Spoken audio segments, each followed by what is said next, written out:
reminds me of some other thing, like, you know, with free will. Yeah. I don't think that exists, but I think that because it's... You think free will doesn't exist? No, I don't think so. How did you come to this park? Somebody forced you? I mean, I did. I just came here, didn't I? Did somebody force you? Did they coerce you to come here? Someone or something, let's say. Did they force you or coerce you to come here? Or did you come by your own self? I mean, I guess I was caused to go... yeah, I was caused by something else to come here.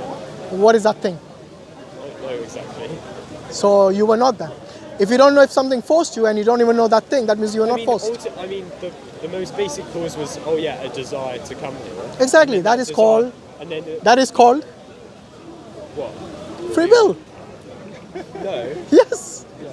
Look, if you have a desire to something and you do it, that means it is your free will which... It doesn't mean the desire was your ultimate choice, though. It was. It wasn't. You wouldn't come here otherwise. Because, look, for example, with that... My friend, if you don't want to do something against your wishes, you wouldn't do it. The fact that you do it is because you wished it to happen. And that's the reason you came here. That is your free will. No, because I had this desire to come here, and that was probably because of a desire to maybe talk to some people, but that was due to... You're giving me the reason why you came here. I didn't ask you about the reason. I asked you what made you come here. If it wasn't your free will, what made you? Are you a robot who's been operated by some remote control somewhere? No, you're not. You are a free agent who is able to make your own decisions to come here or not to come here. The fact that you're here, standing in front of me, speaking to me about this interesting topic, is your free will which makes you do this. It's just a simple thing of, like, just restricted in the actions that I can do quite a bit. Because yeah, of course you are. You can't fly because you don't have the ability to. Like, for example, the only reason I'm here is because, by chance I was ill for the past couple of days, and so wasn't doing work because, like, for example, now even at the moment I can't think properly because you're thinking quite well. I think if you ask me, your cognition is not the fault here. I think it is the fact that you're not acknowledging that you came here by your free will. No, that's a fair point, but I'll continue. So, and also the fact earlier we talked about freedom of speech. The fact that I've been that is free will, isn't it? I think it's a good question. I think ultimately because free will I believe to be like a particularly strong, like I have a very strong argument for it, which I'll tell you in a minute. It means that for it or against it? Against it. Okay. Don't be shy, sir. Speak up. Really? Don't be shy. I can't hear you, sir. Oh, can you not? Okay. Take the front seat then. That's it. Okay. Sorry, I got a sore throat. So. No, because of that, then it is quite hard to square free speech with it. But I believe it's the... Why do you think there is no free will? I just want to know your main reason. Yeah, I'll come to it, but I believe... I'll just finish this really quick. Sure. I think it's the feeling of having freedom that's important, rather than necessarily the actually having freedom, because I don't think you can have that. You don't have the absolute freedom. I totally agree. For example, I give you the example of flying. Yeah, we don't have the attributes to fly. Okay? Like wings, for example. So we can't fly. But within the scope of you as a human being, what you're doing right now, it's not something that is against your will, right? But I believe, like, essentially any restriction, even like, so let's say really early on in your life, that will have massive effects later down the line, causing you to be restricted and more restricted. And then also the other thing is, like, for example, simple things like... You're being pretty vague now. Can you be more specific? Okay. So, I know, let's say you go to a certain school and the only sport they do is, let's say, rugby, then you're forced to do rugby for the rest of your life, and then the only friends you make are, let's say, from guys that do rugby, and then you go to a certain, But you got 24 hours in a day. You spend maybe 6 of them in the school. You still got quite a few number of hours to play outside the school any sport you want. But it will force your interest, which will force things later. Yeah, it's just the limitation of what your school might have as a sport. Yes, doesn't mean that limitation is something that should govern your entire life. if you really wanted to play football instead, you could play with your friends out after school. I mean, I used to after school. So why couldn't you? Again, but I'm just saying it does. I still don't get why that restricts your free will. No, that's not my argument. Okay, so once again, what restricts your free will? Okay, what's my actual argument? Okay, so what I believe is, so the world is either deterministic, so it means that essentially things just happen, like there's just cause and effect, and there's just one path for how the universe goes, okay? And then the other option is there's some level of indeterminacy, so that's where you go down a path and then at a certain point in time there are at least two options. So you could go down this one. I know, for example, with what we were talking about, you could do football or you could do rugby after school. Yeah. And then maybe later down the line, further down the line, there'll be more options where you'll have, I don't know, picking like rugby friends over football friends. You know, I still don't know where free will fits in. So these are just options you have in your life. Yeah. So there are opportunities in your life and options in your life. Yeah, Sorry, sure. I know I'm being pretty slow. So you've got those two options. Okay. So now, if you pick determinism, clearly there are no options, and therefore there's no space for free will. Okay. But then when it comes to indeterminacy, I believe the only way in which the world has that is due to quantum mechanics. And for example, like, because I do physics, like you can see that, for example, if you shoot like electrons through a double slit, which is like, I don't know if you see that, and it's just literally two slits, and then you shoot them through that, and then a wave or particle. Yeah, and basically they behave like a wave and particle, and they go to positions, but not based on, not just in a simple way, like they just hit through the slit like normal particles, but they actually just have a probability distribution as to where they hit, and so based on that you could essentially say there's a possibility to say that the where they go is indeterminable, or whatever the word is, in the sense that it's random. And I'm still waiting for their free will. Yeah. And that would be the case with small particles. However, that's not the case with obviously larger organisms in the sense. So what he said is defined at the micro level, not at the macro level. Yeah. And so with humans, we do not have those random options to go through, and therefore, regardless of whether you choose determinism or randomness, there's no space for humans to actually control either. And how did you jump from light to humans? Because I'm stupid. No, not you're stupid. It's just you're comparing apples and oranges again. Light doesn't have any rationality. It acts based on its attributes. I'm saying that's in the nature. Only example where there's random. I'm saying that's the fact that you have consciousness, the fact that you're able to make decisions in your life, the fact that when you have two options, you're able to decide which one to take. As long as it's something that is probabilistic within the scope of you as a human being, then you are able to choose that. For example, rugby and football, a human can play both sports. A human wants to play one sport, that's good, well and good. So you determine what you want to do in your life using your faculty of reasoning. The light doesn't have that option. Well, I'd say, so when you choose to do something, you do it if you are able to. Then did you, in order to say that you're fully in control of that scenario, then did you choose that option? Yeah, if you decided, for example, to come to this park today and nothing out there, if they wanted to stop you, could stop you, then it is your decision without being coerced. And that is free will.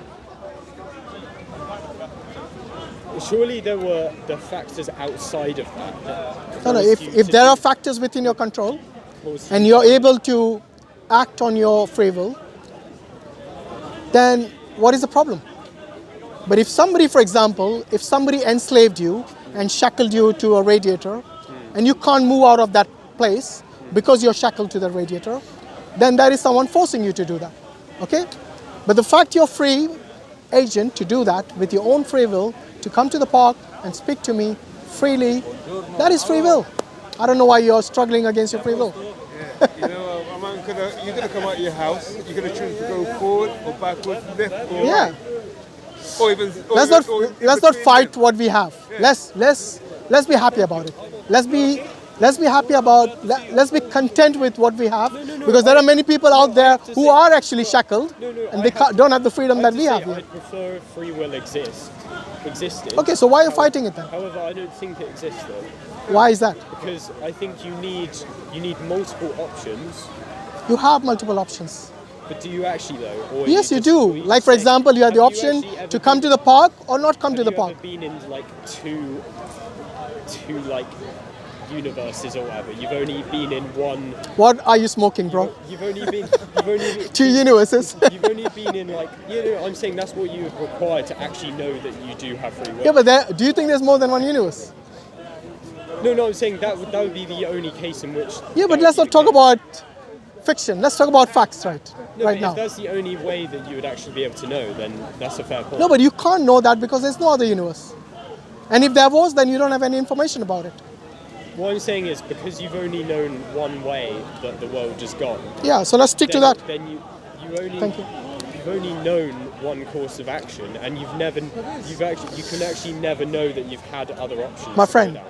let's stick to the real world. Let's stick to the options we have available, Yeah. rather than fantasies and fiction. Otherwise we'll be here till the cows come home. Fiction, though, it's just Yeah, it is. If you it's don't just know if something exists and you try to fantasize about that, that is fiction. No, if it's a conclusion that you require as a result of something that's quite. You're wasting your time about fiction. And I suggest let's stick to the real world. Because let me take you back to where this universe came from. I said the only options available to us in our rational understanding and determining through inference Yeah. is supernatural being who brought this into existence.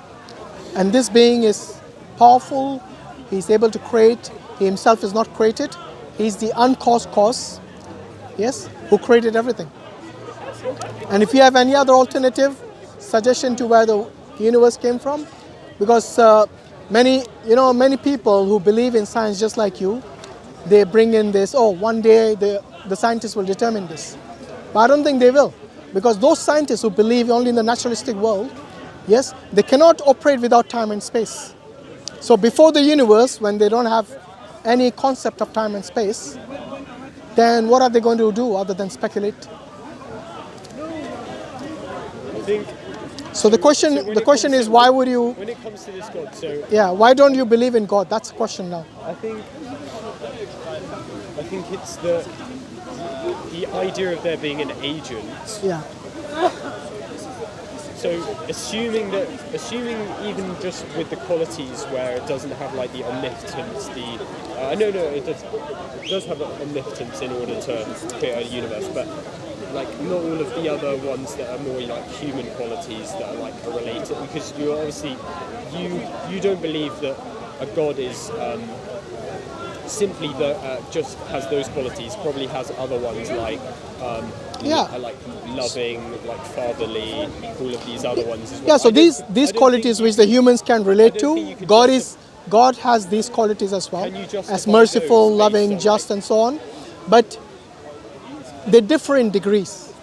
So we cannot fathom, so absolute mercy or absolute justice or absolute knowledge, all these things we cannot fathom this, but we know that God Almighty possesses this, because when we look at the universe, we see design. We don't just see randomness, we see design in the universe.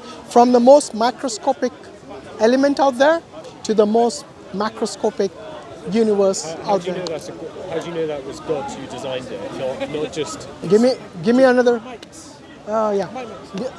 Give me another example then. Sorry, give me an example within the universe that you think is not designed. Because everything I see around, it seems to me it's something that has clear design in it. Like even a simple leaf, even a Okay, so with a leaf, even a single snowflake, you see design in it. it's probably just minimizing energy by having that particular shape. Yeah, but what do you mean minimizing? Can you do it yourself? If I asked you to create a single hair, yes, or a single snowflake out of nothing, without any element from the universe, can you do that? Why is that a thing? Because the universe came from something. It didn't come from nothing. So if God is able to create the universe by His own power, by His own ability, then if you think that you can do anything better, I would ask you to create even a single hair. I'm saying that. I'm saying even if there was a God, then you wouldn't necessarily require the God to design things. Rather, Why not? The God could just allow evolution to occur, and then it could allow all of these things to happen. Okay, so if you think material world is only the thing out there, where did life come from? What is the alternative of God? This is what, sorry? What is the alternative of God? You're saying there was no God. This is the alternative. Simple as that. For you, what is the alternative? Well, I mean, I guess It's like the question I asked you, where did the universe come from, my other thing than is, God? because I currently don't know. I just don't believe in a God, and I just believe the stuff in the universe is happening due to the laws of science. No, but that all comes into place after the universe comes into existence, isn't it? The laws of science, the physical laws that you see in science, yes, all these physical laws did not exist before the universe, would it? Because they are all within the universe. So I'm saying everything. Whether they exist outside or Well, you don't have evidence, so you can't say otherwise. yeah. So that's So until you have evidence, Yeah. you can only speculate, and that is not very scientific. no. You're going against your own principles now. No.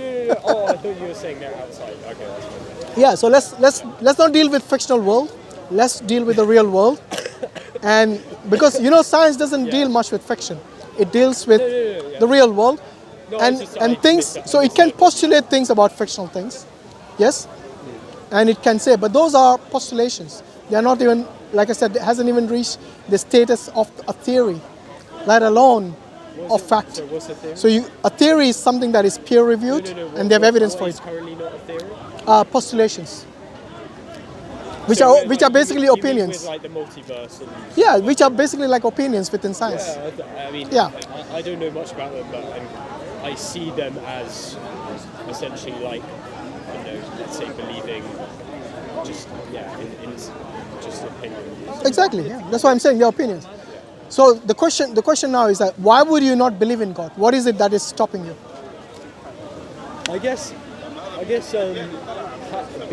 'cause if I'm believing in something, usually it will have some explanatory purpose.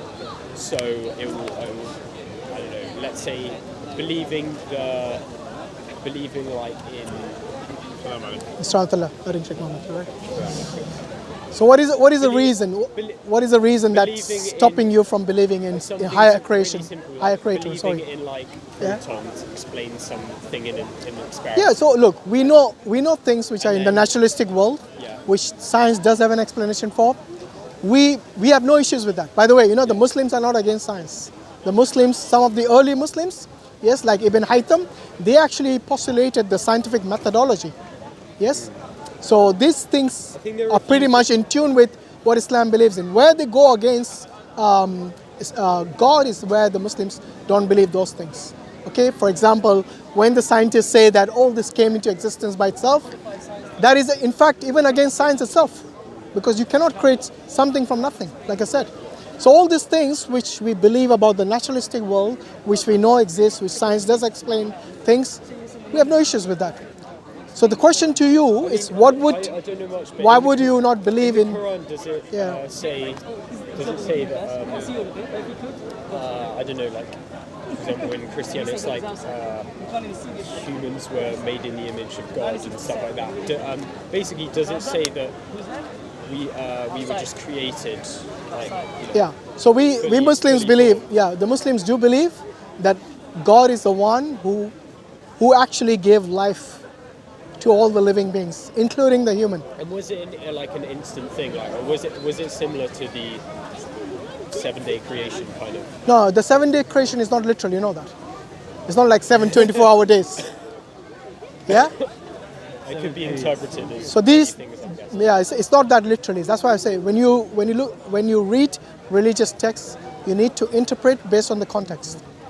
So look, if God wanted to create you in a day, He could have created you in a day, if He wants to. Yeah, there's nothing stopping Him, because Allah says in the Quran that if He wants something to happen, He just says kun fayakun. He says be, and it becomes. Yes. So He has got the ability to do that, and there's no doubt about that. But what I'm asking you is that you earlier said that our body is quite complex. In other words, what you were trying to say is that you are in awe of you're really like fascinated by the fact, the way your body functions, the way your brain functions, the way your heart and lungs function. You know, all these things didn't come about by itself. Yes, they were not put together by themselves, which you think came from evolution. Yeah. But the most important thing is the fact that you have life and consciousness. Now you tell me, how did that come? Yeah, How did this naturalistic world, Okay. which has no life, you know, the atoms, the molecules, the protons and neutrons we talked about, where did life come from? I'm probably not going to be able to answer that very well, but all I remember is... Because evolution cannot explain that, you know that. I remember seeing something like, it was amino acids, things similar to amino acids, so with like nitrogen, hydrogen, other Yeah. atoms, were in a kind of hot soup, and then over time they started replicating, and the ones that were better replicators essentially took more of the resources or the chemicals within that soup, and then over time it does sound a bit weird. Where did life come from? That's the question. Saying it came from a primordial soup. Yeah. Who made the primordial It soup? sounds No, but even that doesn't explain where life comes from. The fact that you are a being who has got life Yeah, in I know what you you, mean. and that You rock over there basically doesn't. Basically, you're saying there's something clearly different between amoeba and us, and where did that come from? Even amoeba, You it's don't a care single about- self you don't really care a about single self the life. physical. Wait, even amoeba, Yeah. which is a single cell life, Yeah. even that is living being. The question is, where did this life come from? Ultimately, I think.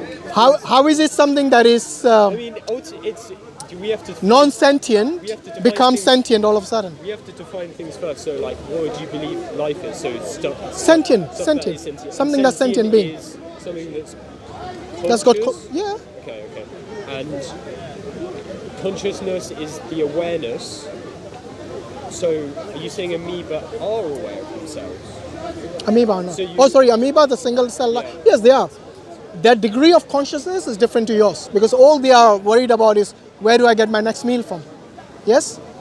So they have life, but their life is simplistic compared to your complex life. Are they thinking about it, do you think? Yeah, of course. How would they know where the food comes from? They have certain attributes They just have- which makes them determine Don't they- where to get the food from. So they feed themselves, don't they? Yeah, but do they don't really... Yeah, that's why I said it's a simple life and you're a complex life. That's the only difference. Single cell, complex, I don't think multiple that's- cells. I don't think that's awareness though. That's just No. ability. That's just an ability to live, or ability to essentially like Okay. survive. Anything that is not sentient, why would it want to live? Why would they want to live? Just because there's a general tendency for things to, if something is a replicator, then it will just continue to exist. So that's why, and it will have adapted to do those things. Something that is a replicator. Yeah. So anything that is living does not replicate. Every living thing replicates in its cells.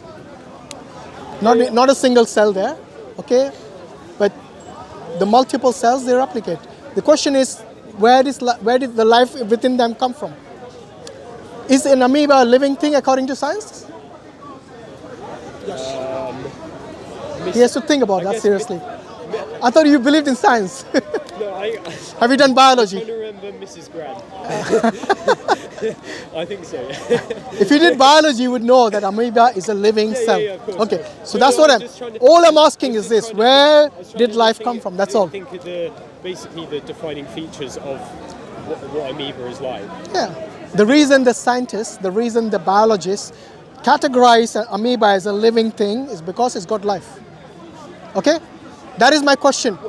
What brings life into non-sentient beings?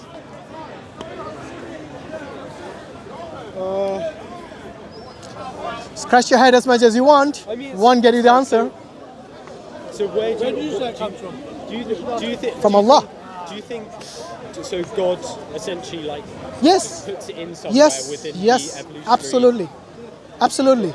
Well, whatever. So Look, wait, whatever you want to say. Neanderthals, Homo Everyone, sapiens. everyone, every single living being out there has life because of God Almighty. That's what we say.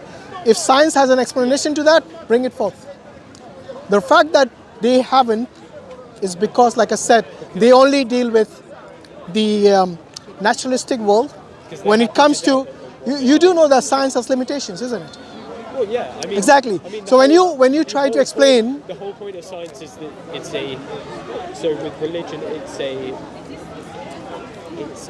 mindset of faith, and then with science is a mindset of doubt. no, you don't differentiate. Why are you distinguishing this world between science and non-science? Science and religion has always coexisted. Do you know that? I mean, Some of the greatest scientists, like Newton, they believed in God. I don't think there was. I think that's like essentially the wrong way of thinking about it. It's not.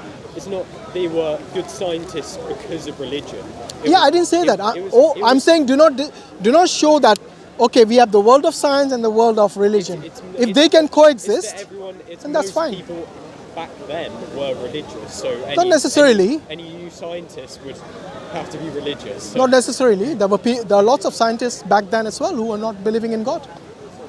Okay, but let's not divide the world into such. You've got people of science and you've got people of religion, as if they are some sort of poles apart. They are not. There's no problem, like I said, for the Muslims to have discoveries about science, to invent things.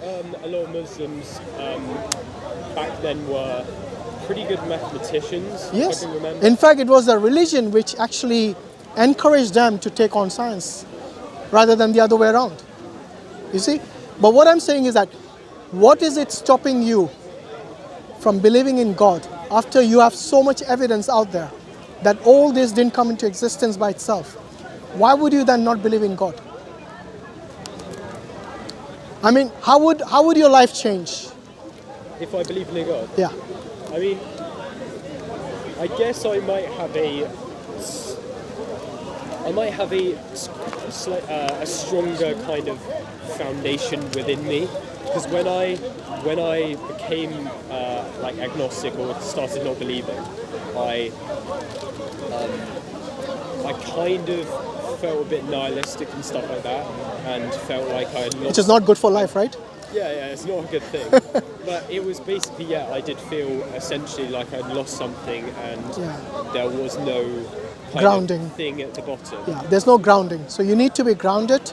You need to have a foundation. But- Yes. but Otherwise, it's like shifting sand. Like today, okay, you have these principles. Tomorrow, you're going to abandon them and pick something else, which is much more in fashion. And this is what happens when you don't have a grounding, when you don't have a baseline on which you can always come back to. So once we believe that God gives you that foundation, that basis, to have a life which is more holistic, which is more meaningful, and then your outlook on life changes to a world which is to a more positive perspective of the world. Like I told you, we have prohibitions in Islam. If you look at individually, you will see that all these prohibitions are good for the society at large.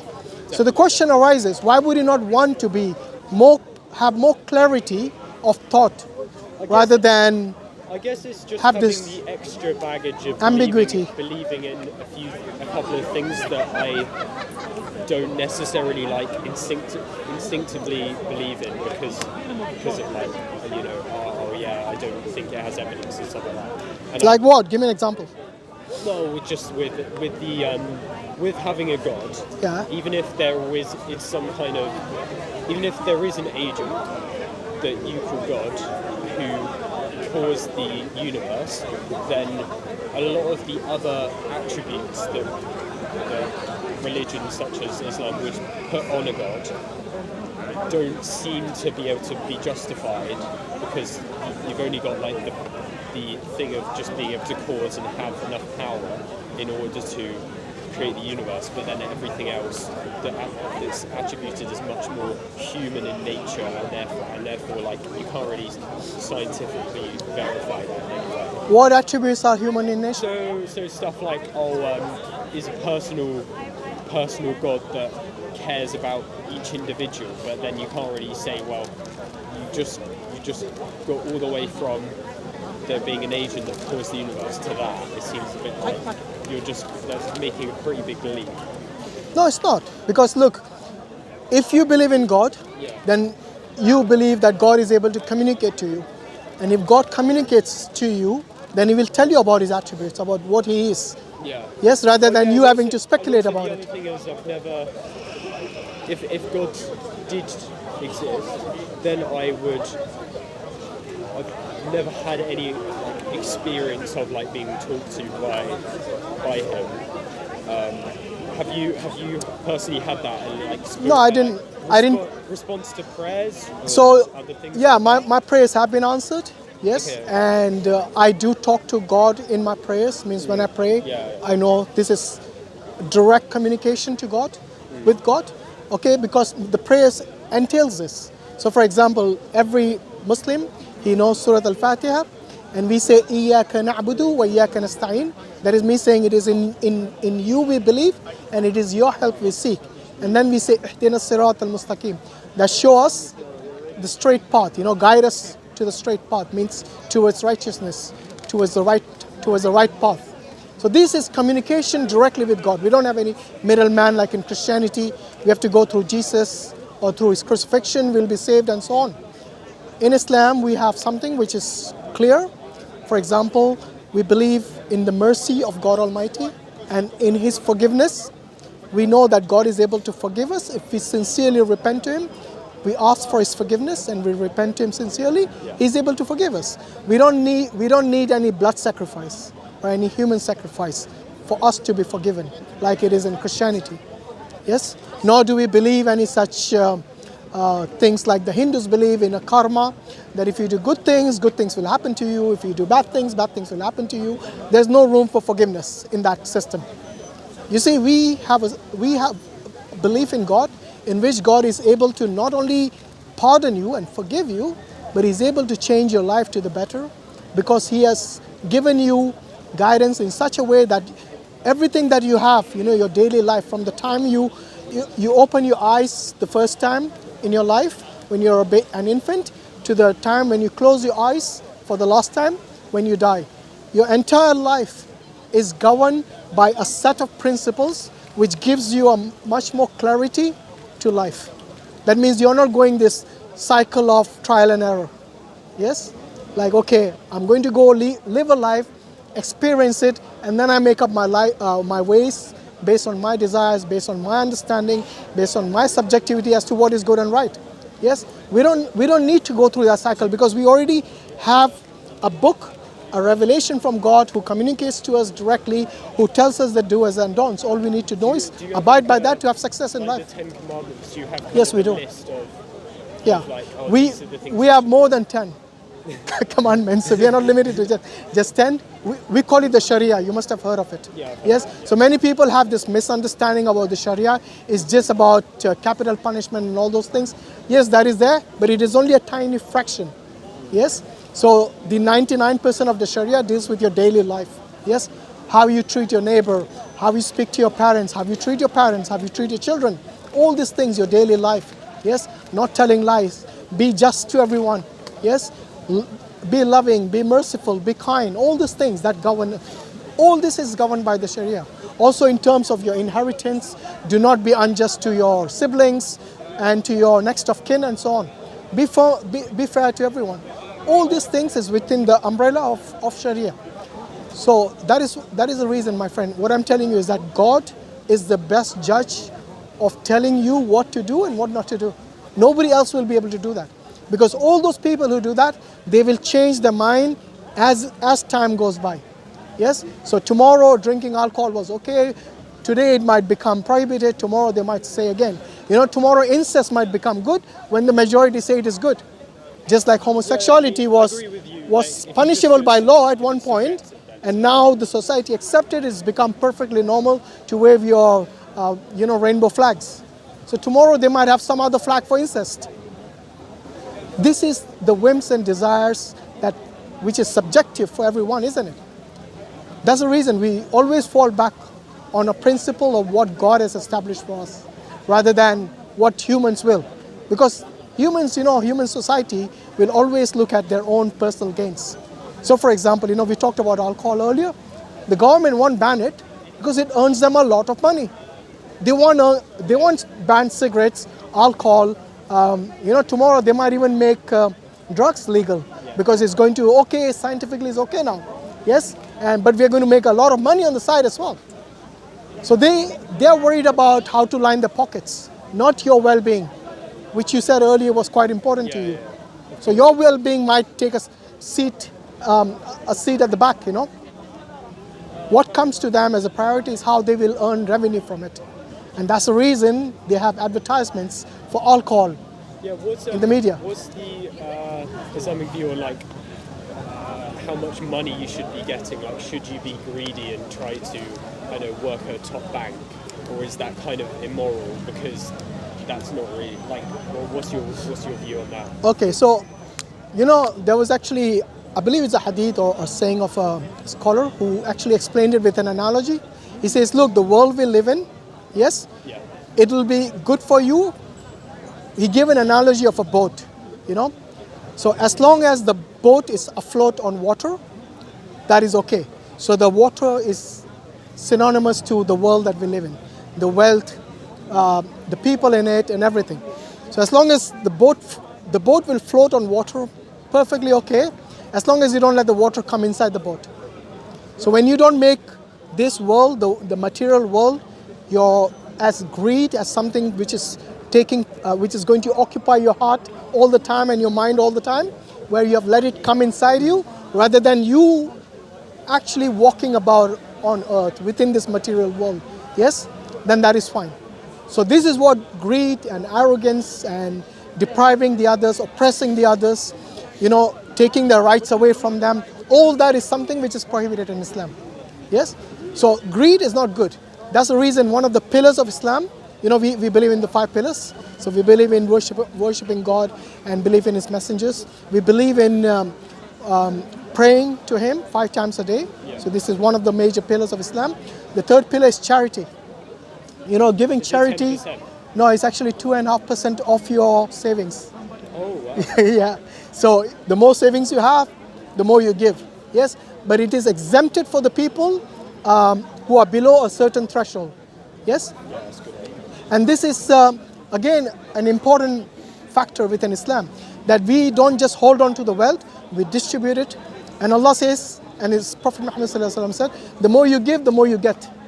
So it's not that you're actually, how the capitalist world believes in, that if you give something away, it lessens from your savings.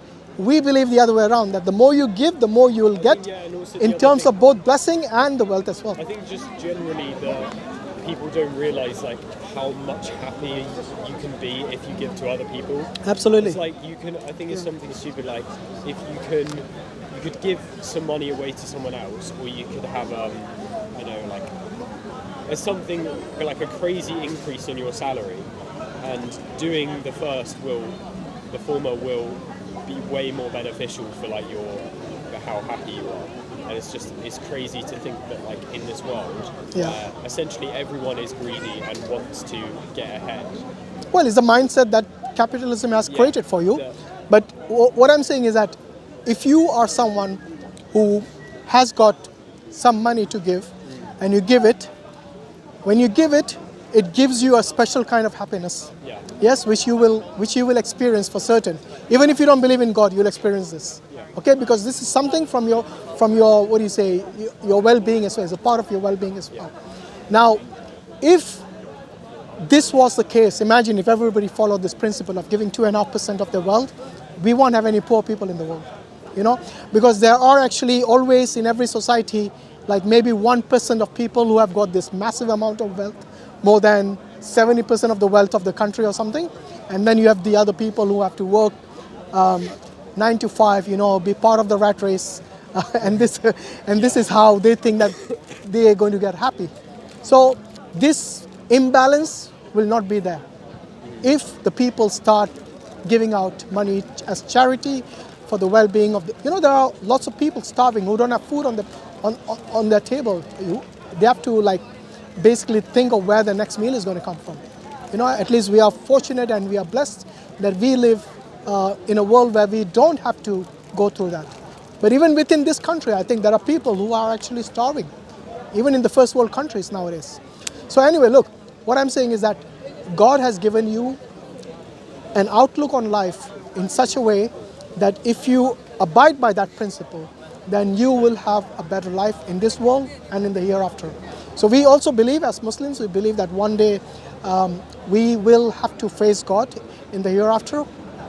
By the way, I'm sure everyone believes in one thing, and that is for certain, which is death. No one can deny that fact. Do you agree? Yeah, I do, but it's just what happens afterwards. Exactly, yeah. What do you think happens? It's kind of sad, but I just believe you do rot in the ground. Yeah. I believe that is what happens. So is that the end of your life? That's it? Yeah, and it might sound sad. Sad. It might, Yeah. it might sound Morbid. sad. The word is morbid. Yeah, it might. Yeah, it's a bit distasteful, but Yeah. the only thing I could guess you could say is good about it is the fact you value your current life much more. If you do think that at the end of it there is nothing, then all you've got is these hours on earth to do things. Whereas I don't know whether that's technically better than believing there's infinite Afterlife? pleasure in an afterlife. However, I guess you could definitely justify like wasting around your life if it is the case. Like you could basically try and do the bare minimum to get into heaven. Why is that a wasting of your life? Well, I mean, as in you could. I mean, in the sense that if you are someone who believes that this is all you've got, then you believe all your actions are just should only be for like good consequences for other people within your lifetime. Yeah. But Why is that bad? I know I'm saying that's a good thing. Exactly. So Yeah, no, what is it you're referring to when you said it's But bad? then I'm saying what was bad would be if you are doing the bare minimum. Okay. Are you saying Trying to get are you into saying heaven religious to- people don't enjoy life? No. I'm saying it could justify it. I'm saying I don't know whether that would be most religious people, but I'm saying you could maybe imagine them trying to just like do the minimum amount of praying and giving to charity. Okay, let and then- me give you a scenario. Let me give you two scenarios, okay? And this is what we call the Pascal's wager. I don't know. You heard of it probably? Yeah. Okay, so if everybody leads a life like the way you do, you know, you just want to have fun in your life, try to be the best person you want to be, you know, that's fine. One day you die, you become dust, you know, eaten by worms or whatever, and then become dust. And that is the end of your existence, okay? So that is one scenario, yes? So in that scenario, let's say even if I led my life according to my religion, yes, the end is the same, isn't it, for both of us? Yeah. Is that right? Yeah. So did I take any risk? Oh wait, say that again. Sorry, my legs are aching a lot. Can Yeah. you So if the end for both of us is the same, that we both become dust, regardless of how you led your life or how I led my life, the end result is the same, that we end up becoming dust. Oh, yeah. Yeah? Sorry, yeah. Did I take any risk or did you take any risk in that? risk in the sense of what you end up as, basically. I mean, it's no worse for either person, so I guess, yeah, no risk. Yeah, so no risk, yeah? Now let's switch the scenario to what we as believers in God say, that there is going to be consequences for the life that you led in this life. Yes? And after you die, there's going to be a day of judgment. Yes? And God is going to judge you based on how you led your life. And then depending on his judgment, you end up either in hell or heaven. Yes? Now who's taking the bigger risk? I guess, yeah, the person who's not believing isn't taking a particularly good, I mean, just, yeah, based on, like, risk and, like... Yeah, it's pretty, it's a huge risk you're taking, you know? However, the only problem I would say is it's it's like a false dichotomy, because you're forgetting all of the other religions you could be believing in. So it's not between no God and a God, rather it's no God and like 3,000 gods. So, yeah, but even if you use that argument, so then you have to believe in 3,000. No, you don't have to. And then because the reality is that you're still not you're still not risking everything. Because believing in not a single God, you're risking a lot. So say for example, from these 3,000 gods, I happen to hit the jackpot. Yeah, I still have a chance, don't I? Unlike you. Yeah, okay. You see what I mean? Chance. Yes, but you have no chance if you don't believe in God. So it is best, at least on the day of judgment, when you have tried your best in this world, and you said, look, I studied as much as I can. There's no way you're going to study all the religions. So how do I suggest you narrow it down to monotheistic religions, those who believe in the oneness of God? You know why? Because logically it doesn't make sense to have more than one God. Otherwise you'll have wars between gods. Because if they all are absolutely powerful, then who decides if there's a conflict of interest? For example, one God said, I want sunset now. Another says, no, I want sunrise now. And they are both equally powerful. Then who wins the argument? You see what I mean? There's going to be a conflict every time when there's polytheism.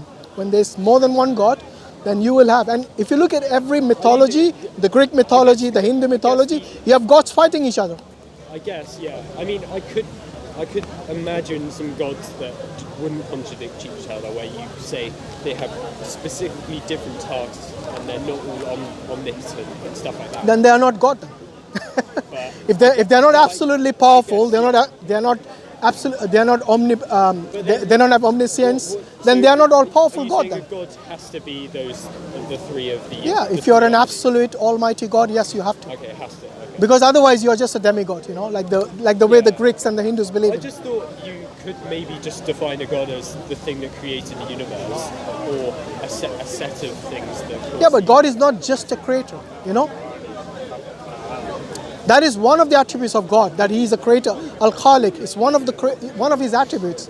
We are told about His 99 names and attributes in the Quran, and that is not the end of it, So that is what God has revealed to us. He can have much more, and He does have much more actually. So what I'm telling you is this, my friend. Don't take risks, because this life you might take risk, but taking risk about the eternal life is something which is going to be detrimental. You know why? Because we have one life and one option to get this right. So, on the day of judgment, you'll tell God, please give me one more chance so that I come back and do it all over again. But you won't have that chance, because God knows you well, that if He gave you that chance, you'll do the same thing again. I'll just tell Him, why did you make me an agnostic? But you are an agnostic. What? You are an agnostic. Yeah, I'm saying, why did He make me one then? No, you chose, remember? If He's going to punish me. Hold on. Earlier you said you were a Christian and then you became agnostic, so it's your choice. Yes, your free will. Don't blame God for that. I personally still don't believe in free will. I mean, honestly, you didn't have a valid argument against free will. In fact, everything you said earlier, it actually proved that you have free will. What specifically again? I asked you, give me a reason why do you think you don't have free will? Everything you showed me earlier, and it's on camera, you can check it, later. Everything proved to me that you definitely do have free will. I personally think that because you're not in ultimate control of your life. What does that mean? What has that got to do with free will? Are you in control of your actions? That is the question you need to be asking. Because definitely not control of your life. Because you don't know the day you're going to die, the place where you're going to die. You don't know that. Yeah, but I'm saying because of such things, like for example, like even just if I was born 300 years back, Yeah. that would be a completely different life. So clearly, if every action is now different as a result, then clearly I just don't have any free will. No, your actions are still determined by you. You see, you're still the one who are acting on your will. Now, if you were living, hold on, if you were living in the Victorian era, you might have more makeup on yourself. Even as a man, I think the man back then they put more makeup than the women. Yeah, and wigs as well. Yeah. So your environment does impact the way you act. Definitely, I'm not denying that. Okay, but even back then, it is you who decides what wig to wear, what makeup to put on, yeah, and what dress or clothes to wear.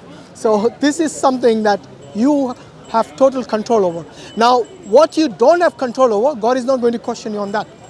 For example, the day you were born, the place you were born, the family you were born in, or the day you're going to die, or the place you're going to die. Basically saying what you do with your life circumstances is what. Exactly. What you have control over in your life, God is going to question you on that. Not something you don't have control over. For example, what the rest of the world do, that is not something you have control over. So maybe if you were the king of this country or the prime minister, you might have certain control, but even then you won't have absolute sovereignty, would you? And only God has that. So you're going to be asked and questioned for what you have control over, and what your actions, what you act upon is something that is determined by your will, mainly. Okay, even though God permits it. One thing I think seems a bit weird is, I don't know if it's true, but so does God, so God created the universe, right? Yeah. And then in order to create a universe, does he know like the full course of history? Yeah, he knows everything. Or the future, or everything that's going to happen. Okay, if that's the case, then there are surely no options to how things can be. There's just one set thing that's going to occur. Not really. I'll tell you why. Okay, look. But I'm saying if that is the case, knowing there something, would be no free will. yes, to know something and to impose it on you are two different things. For example, if your teacher who taught your class for the entire year is able to predict who is going to pass and fail, yes, would those pupils who failed, would they blame the teacher for it? Just because she predicted or he predicted it? I guess so. Yeah, so they can't blame the teacher for it. Just because the teacher knows that they're going to fail, how does the teacher know? The teacher knows based on experience. Unlike God. God knows it before even you were born, before He created you. But God knows that. So God knows, for example, when you have a choice A and B in your life, yes, God knows whether you're going to pick A or B, and He knows the consequences of that as well. Yes, but you are not even born yet. But when you are born and when you come to that event, you're going to pick either A and B based on your will, not based on what God knows, because you don't know what God knows, do you? So ultimately, you're the one who is free to pick between A and B, and you say yes, whether I should go to Speaker's Corner or should I stay home. You pick to come to Speaker's Corner, and this is the consequence of that. Yes, that we had a discussion. Now let's say God knows all this long before either of us were born. But what does it change? Does it change anything about your free will? What's going to happen, but then also there's an element of picking between A and B. You're the one who picks it. That's the point, my friend. That's the point. The future's not set in stone, but then you don't know what God knows. That's the thing. This is the main difference between people who think that God has already determined my future. You know, you cannot blame God for it, just like you can't blame the teacher. Okay, God guides you. For example, if you wanted to live a life based on God's obedience to God, then He will guide you to the straight path, you know, which we spoke about earlier, to the right path. But if every time you're given an option, you take the wrong, the path of disobedience to God, then God will make that path easier for you as well. Okay? It is how you determine you want to live your life. If every time you want to disobey God, then that's up to you. Then you can't blame on the day of judgment that God made me do it. No, it is you. You were given, you know, when God sent us to this world, and especially when we live in the information age, you know, ignorance is a choice. Yeah? So you have the option to go out and learn and determine your life accordingly. Yes? But if you choose not to, you can't say I was ignorant about it when you had every option, every opportunity to learn about it, to gain knowledge about it, about Islam, for example. Yes? Then you cannot blame God on the day of judgment that I had no option, no opportunities, you know? This is excuses. Those excuses won't wash on that day. You know, there's a passage in the Quran where Allah says that He will seal your mouth, and your limbs will speak, and they will testify for you or against you. So on that day, you cannot lie to God that I didn't do this. Your hands and your feet will testify against you, or for good, or for you. So if you do something which is in obedience to God, then they will testify for you. But if you are content on doing something to disobey God, then your limbs will say, you took the path of going to, I don't know, nightclubs and womenizing and drink and drugs or whatever. Yes, which you knew all that is wrong for you, but yet you did it. You can't blame on the day of judgment, God didn't show me an alternate path. I think I'm still struggling to see it. Which part are you struggling with? I still don't understand how He's guiding you, but then also like deciding everything. It's like a bit. You don't know His decision, do you? You don't know, but like surely if He has just decided everything, then you're not really having any. Yeah, but you can't use that as an excuse because you don't know. How do you know He's decided for you to go to hell or heaven? You don't know that. No, I know that He has to decide. Yeah. The thing I don't know is obviously which particular thing He has decided. Exactly. On. But all I do know is He has decided. Whatever does happen, Okay. He did decide that, but 100%. Let me give you another example. If God willed, He could have put you straight in heaven. Okay? If God willed, He could have put you straight in hellfire. Okay? If you were in heaven, you wouldn't complain. Yes? Because everything is perfect there. Okay? But if you were in hell, then you are definitely going to ask God question, what have I done wrong that you put me here? What's that supposed to try and answer? Okay, what is I'm going to answer is that there has to be, on the day of judgment, there has to be a reason for your final abode, whether it's hell or heaven. Otherwise, you're going to question God, isn't it? That you're being unjust with me, yes, for putting me in hellfire for something that I didn't even do. But here you can't. Here God is going to tell you that you had all your life in front of you. Yes, you might live for 80 years, yes, maybe more, God willing, yes. But the question on the day of judgment will be, how did you spend that life of yours that God gave you? Was it in obedience to God or was it in disobedience to God? And then God will say where your final abode is going to be. Whether if you were obedient, then it will be heaven. If you're going to be disobedient, it's going to be hell. And that is the just and the fair way to do it. It's a choice in people's lives. Exactly, there is a choice. You cannot say you don't have a choice. You always have a choice. It is how you act on that. I think it's better to live a life as though you are in full control of your actions. You will never be in full control. Because there are certain things which are beyond your scope. Not full control, but you're in control of what is possible in your life, that's all. Like personal responsibility of having to, and that's the reason. If something goes wrong at school, you have to do the homeworks to try and catch up and all of these other things. But I think it's just hard to to say that it does actually exist, and even just assuming there is a God, I think it just doesn't really fit. Regardless What of doesn't fit? The fact that he has control of everything, but then No, but hold on. When you say he has control over everything, he has still given you free will. You are unable to tell me how you don't have free will. When every action that you take in your life, for example, the kind of, in fact, even the kind of. do you control the neurons in your brain when you make a decision? No, we are not talking about involuntary things in your life. We're talking about the voluntary actions. That occurs, it's just a There are things which are involuntary. For example, do you control the atoms? Do you control like the speed, position? No, you of don't. The atoms in your no, you don't. And these are involuntary actions. So the rate at which your heart beats, you don't have control over that. Okay?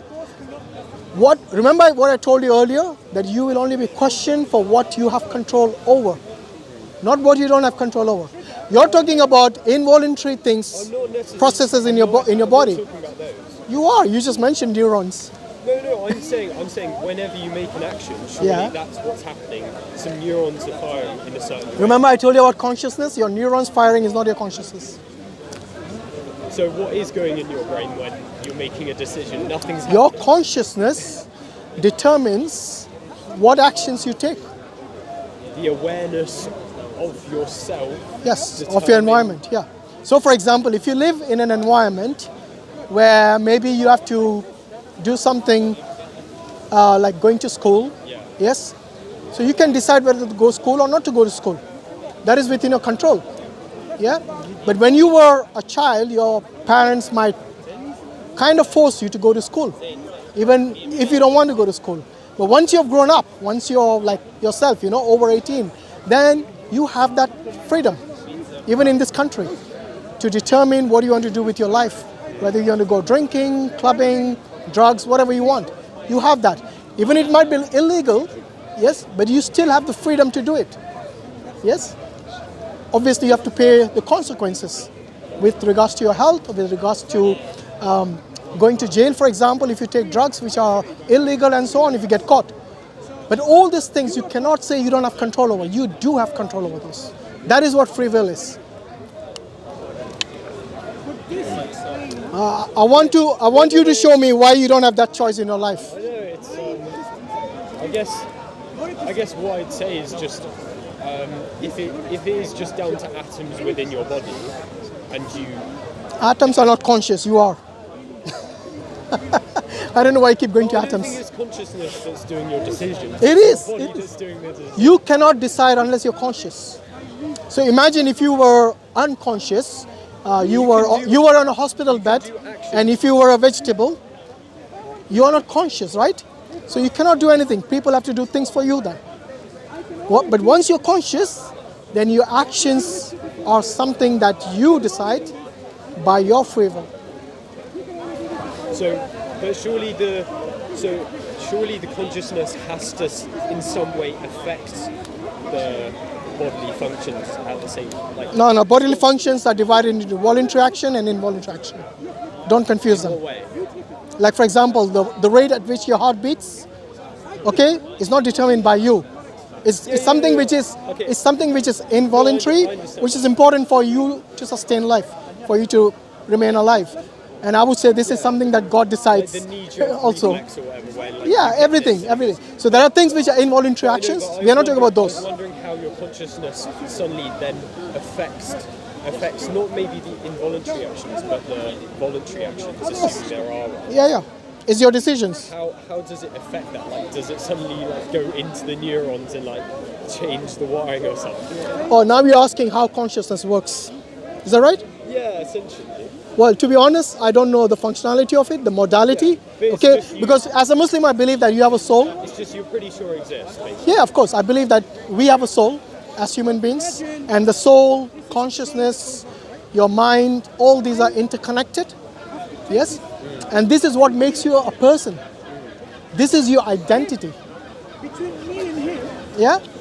And trust me, look, you will only be questioned for actions which are within your control and which you do voluntarily. So, we believe that in Islam there are 3 people who are exempt a person who is obviously very young, like an infant and a child, a person who has lost his senses, that means they are mentally, they've got some issues, and the third is a person who is asleep. So the hadith says the pen is lifted from them. That means they will not be accountable for the actions. But we are definitely going to be accountable on the day of judgment for our actions. So do not take that risk, which is going to be a huge risk, because this will determine your eternal life after death. Okay, so it's only reasonable that you pick up a Quran, you start learning about it, and then you'll have a chance and you'll minimize your risk then, isn't it? It's all about that. It's all about minimizing your risk. What do you have to lose? I lose time watching YouTube instead. Watch YouTube. Watch our videos on YouTube, inshallah. I mean, I don't necessarily. I guess there are two different arguments. I guess there's more just whether you think something's true, and then whether you think it would be the best for, I don't know, like risk taking and stuff like that. Yeah. So that's the reason you have to make the effort So I guess to investigate, isn't it? You have to make the effort to investigate, because without that, you won't be able to determine. You won't come to a conclusion. So unless you study that and then say, yes, I've studied now and I'm going to say, yes, I'll become a Muslim, or you study that and you say, no, this is not for me. That way you have a concrete reason to decide to whether to accept or to reject. Yeah, so I guess just at the moment, I'm unsure of whether it's true, but I could probably see how it would be like good in terms of, like if there is a God that judges me when I die, then it might be Absolutely. quite a good idea. I think you've got something more to lose than to gain. What have you actually lost? Just a bit of time. It's a bit of time, but It's a good investment, trust me. It's also just hard, like as with the Pascal wager stuff, it's hard to know which God you should be believing in, because Christianity, that could be, maybe the Christian God could be the right one, maybe Do you remember I told you in order to shortlist which God to believe, look at the monotheistic. I'll pick Thor because he's pretty cool. Well, Thor is a fiction. You know why? Because it comes from the Greek mythology. Yeah. It sounds good on Marvel. Yes, is it Marvel? Yeah. So it sounds good on Hollywood screen, Hollywood movies. Yeah, but it's quite funny actually. You keep looking at fictional characters and fictional world when you have to focus on the real universe, the real world. And the reason I told you, in order to shortlist, look at monotheism, because that is the only way of life which makes sense, isn't it? Otherwise you'll have gods fighting each other. So narrow it down. Abrahamic faith. Yeah. Here's a gift of the Quran. Thank you, brother. Of the Quran for you. It's in English. It's free of charge for you. So look into it. You got very less to lose, and that's going to be a good investment, like any that you will. I think it's funny because you know how we started off talking about veganism, Yeah. and then we just went off. It's all part of it. Yeah. It's all part of life. It's all part of life. Yeah, thank you very much. Well, thank you very much, mate. Thanks. Cheers. Okay. May Allah give you hidayah, inshallah. Jazakallah khairan. Assalamu alaikum.